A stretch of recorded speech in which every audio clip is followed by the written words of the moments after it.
चालाक सेठ और यमराज की कहानी। नमस्कार दोस्तों, आप सभी का हमारे ब्लॉग पर स्वागत है।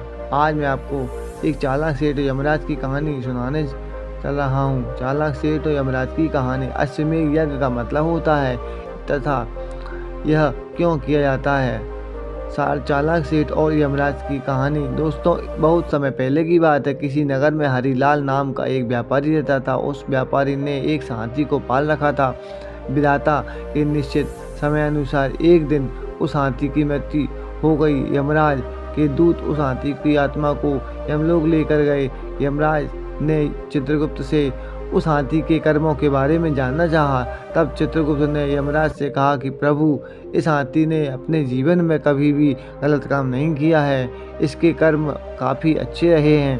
तब यमराज खुश होकर हाथी से कहने लगे कि तुम पर प्रसन्न हैं, क्योंकि तुमने अपने जीवन में हमेशा सत्कर्म किए हैं, इसलिए मैं तुम्हें वापस पृथ्वीलोक को भेजना चाहता हूँ। हाथी ने यमराज से कहा कि प्रभु, यदि आप हमारे ऊपर प्रसन्न हैं तो हमें यह वरदान दीजिए कि इंसान हमारे ऊपर कभी भी शासन न कर सके। यह सुनकर यमराज काफ़ी आश्चर्यचकित हो गए। उन्होंने हाथी से पूछा, कहा कि यजराज, मनुष्य तो काफ़ी बुद्धिमान प्राणी है, फिर तुम इसके साथ क्यों नहीं रहना चाहते। तब हाथी ने यमराज से कहा कि प्रभु, मैं ये नहीं चाहता कि कोई मनुष्य हम पर शासन करे, क्योंकि मनुष्य के साथ रहना हमारे लिए काफ़ी कठिन है। ऐसा मैं इसलिए कह रहा हूँ क्योंकि ये काफ़ी होशियार होते हैं। यमराज ने हाथी से कहा है, ठीक है, यदि तुम्हारी बात सही निकली तो तुम जैसा कहोगे हम वैसा ही करेंगे। यदि तुम्हारी बात झूठी निकली तो जैसा हम कहेंगे वैसा ही तुम करना होगा। हाथी ने कहा कि मुझे मंजूर है। तब यमराज ने यमदूतों से कहा कि जाओ और इसके मालिक को यमलोक लेकर आओ। 4 दूत उस हाथी के मालिक के लेने के लिए पृथ्वी लोक पर गए। जब हरिलाल सो रहा था तो चारों दूतों ने चारपाई सहित उस हाथी के मालिक को लेकर यमलोक की तरफ बढ़ने लगे। हरिलाल के भी नींद बीच में खुल गई। उसने देखा कि मैं तो आकाश में हूँ और नीचे देखा तो जमीन ही गायब थी। हरिलाल ने यमदूतों से पूछा कि हमें कहाँ ले जा रहे हो।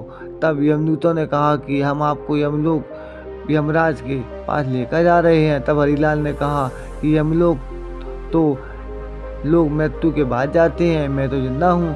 तब यमदूतों ने कहा कि आज यमलोक में जिंदा इंसान की जरूरत है, इसलिए हम तुम्हें यमलोक लेकर चल रहे हैं। हरिलाल काफ़ी होशियार था। उसने काफ़ी देर तक सोचा कि उसने दिमाग से अचानक एक आइडिया आया। उसने टारपाई पर ही बगल में एक कागज़ और कलम थी। उसके कागज़ कलम उठाया और एक सादे कागज़ पर उसने लिखा कि यमराज, इस मनुष्य को अपना सिंहासन सौंप देना, यह मेरा आदेश है। और उसने भगवान विष्णु का हस्ताक्षर भी कर दिया। यमदूत हरिलाल को लेकर यमलोक पहुँचे और यमराज हरिलाल को देखकर काफ़ी खुश हुए। हरिलाल ने यमराज को यह कागज़ थमा दिया। उसे पढ़कर यमराज अपने सिंहासन से उठ खड़े हुए और हरिलाल को यमलोक का राजा बना दिया। हरिलाल का हाथी और होशियारी देखकर काफ़ी आश्चर्यचकित हुआ। यह यमलोक पर हरिलाल का शासन हो गया।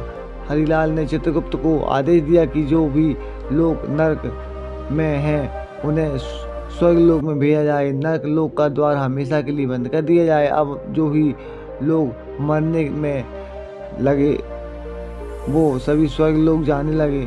फिर यह बात भगवान विष्णु के पास पहुंची कि आखिर यमलोक का संतुलन क्यों बिगड़ गया, सभी लोग स्वर्ग जा रहे हैं। यह सोचकर भगवान विष्णु यमलोक पहुँचे गए और देखा कि यमलोक के द्वार पर यमराज बैठे हुए हैं। यह देखकर भगवान विष्णु ने यमराज से कहा, यमराज, आप बाहर क्यों बैठे हुए हैं। तब यमराज ने भगवान विष्णु को हरिलाल द्वारा दी गई उस कागज़ को दिखाया जिसमें लिखा हुआ था, इस मनुष्य को यमलोक का सिंहासन सौंप दिया जाए। और नीचे भगवान विष्णु का हस्ताक्षर भी था। यह देखकर भगवान विष्णु हंसने लगे और यमराज से कहा कि तुमने किसी जिंदा मनुष्य को यमलोक में बुला लिया है क्या? तब मनुष्य यमराज ने कहा कि हाँ प्रभु, मैंने एक जिंदा मनुष्य को धरती से यमलोक बुला लिया है। तब भगवान विष्णु यमराज के साथ हरिलाल के पास पहुँचे। हरिलाल विष्णु भगवान को देखकर सिंहासन से उठ खड़ा हुआ और भगवान विष्णु से बोला, हे प्रभु, मेरी यह इच्छा थी कि मैं आपको अपने समक्ष बुला सकूं, इसलिए मैंने ये सब कुछ किया। हरिलाल की बात सुनकर भगवान विष्णु बहुत प्रसन्न हुए। यमराज ने हाथी से कहा कि हे गजानन, आप जीत गए और मैं हार गया। उसके बाद यमराज ने हरिलाल को पृथ्वीलोक पर भेज दिया और उसके दिमाग से यह सारी बातें भुला दी और यमराज ने गजानन को भी पृथ्वीलोक पर भेज दिया। दोस्तों, ये कथा आपको कैसी लगी बताइए ज़रूर और चैनल को सब्सक्राइब जरूर कीजिएगा। धन्यवाद।